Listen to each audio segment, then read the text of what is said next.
The Minnesota legislative session got underway today, and like much of our lives these days, it has a very different look and feel to it. But under the masks, the same battle lines that have dominated other sessions remain, with the #1 issue being the COVID-19 pandemic. Esme Murphy's at the Capitol right now. So, Esme, what was the dust-up over not wearing masks on the Senate floor today? Well, good evening, Frank. The dust-up was this. Senator Matt Klein, Democrat from Mendota Heights, who was also an emergency room doctor at Hennepin Healthcare, called out other senators on the floor for not wearing masks.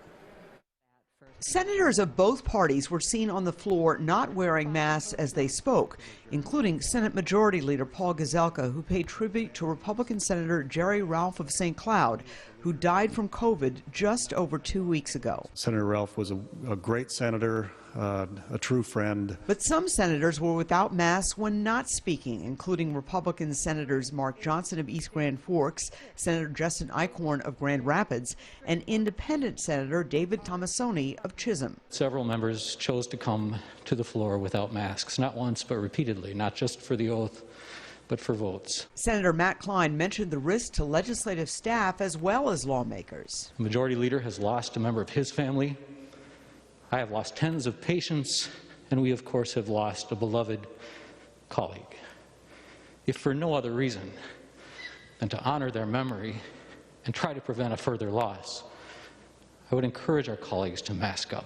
The dispute underscores tension around COVID policy and Governor Tim Walz's emergency COVID powers, which have allowed him to unilaterally place limits on restaurants, gyms, schools, and youth sports. The emergency powers we do think should go away. But Republicans can't do anything about the governor's COVID powers as long as House Democrats continue to be on board. With regard to the governor continuing to have the emergency powers and all the tools in the toolbox that he might need to respond to that pandemic, that is something I feel very comfortable that we will be upholding.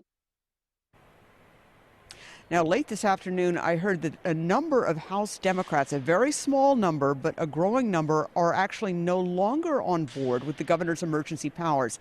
This could be significant because the House has a much slimmer Democratic majority than it did in the last legislative session. We will be keeping an eye on that throughout this legislative session, believe me. Also for COVID, big concern about the budget process. Minnesota has a 2-year budget process. This is a budget year. They've got to get that done.